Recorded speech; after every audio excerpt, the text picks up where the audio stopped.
Finding the order of reaction with respect to different reactants is one of the guaranteed questions in A-level chemistry exam. The technique for answering this question is exactly the same, but the numbers are different. So let's try to answer one of the past paper question to master this technique. In this question, they provided you with a table where they ran an experiment 3 times. Each time they changed the concentration of one or both of the reactants, which are P and Q.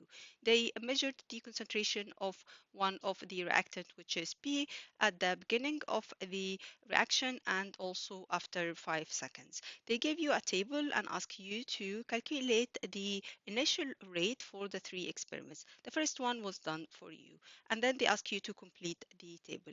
To calculate the rate of the reaction or the initial rate of the reaction, you need to find the difference or the change in the concentration of P and divide this by 5, which is the time. Here for experiment number 2, the difference is 0.16 times 10 to the minus 2.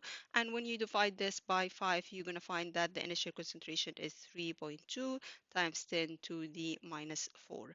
And for experiment 3, the difference is also 0.16. This is the difference between these two, times 10 to the minus 2.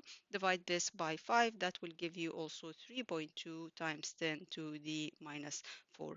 And then they next question, they ask you to determine the order of the reaction with respect to P and also with respect to Q. This is the exam technique. This is how to calculate or determine the order of the reaction.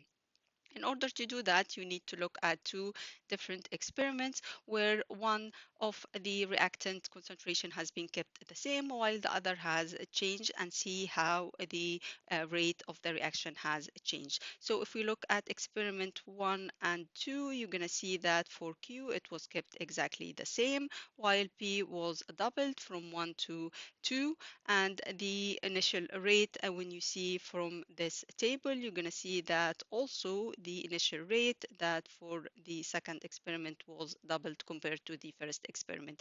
That means when P was doubled, the initial rate was doubled, so that means that the order with respect of to P is first order. And then let's look at the order with respect to Q. Now we need to look at experiment 1 and experiment 3, because in these 2 experiments, the Q has been doubled from 1.25 to 2.25 times 10 to the minus 2. And the P here, as you can see, has been halved from 1 to 0.5 times 10 to the minus 2 for both of these. So we know that it's first ordered for P. Now we need to calculate what order is it for Q. To find the order with respect to Q, you can see that the change in the initial rate. The rate for experiment 3 is 3.2 times 10 to the minus 4. That will equal the initial rate, which is 1.6 for the first experiments, times 10 to the minus 4, times half, which is the change in the concentration for the P, because it's first order, times 2, because this is the second reactant, which is Q, was doubled, raised to the power of X.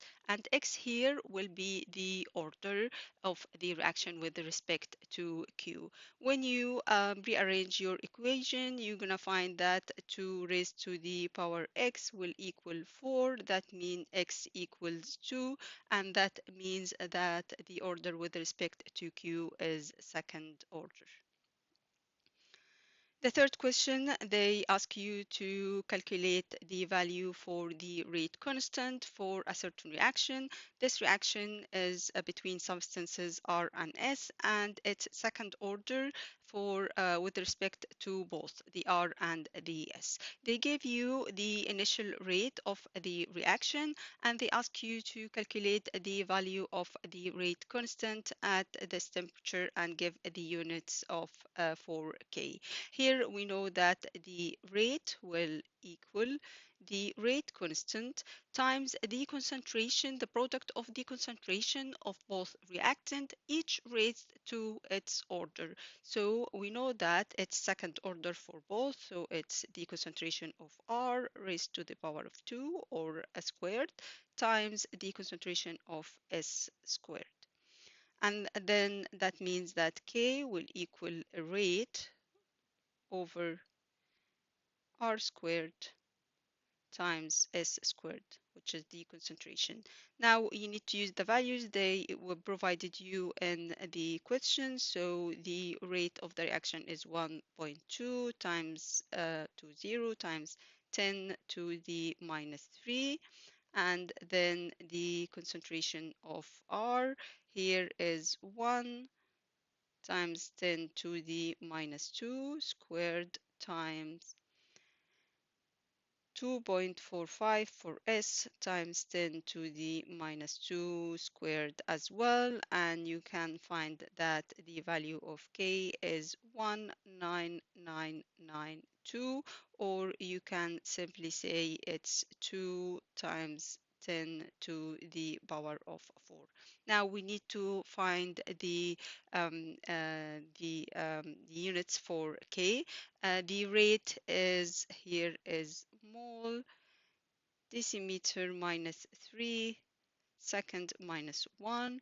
And then for the concentration, each concentration is mole per decimeter cubed. So, and these are squared. So this is mole squared decimeter minus 6. And this is also mole squared decimeter minus 6. And then when you try to find the unit, you're going to find that the unit for the K will be mole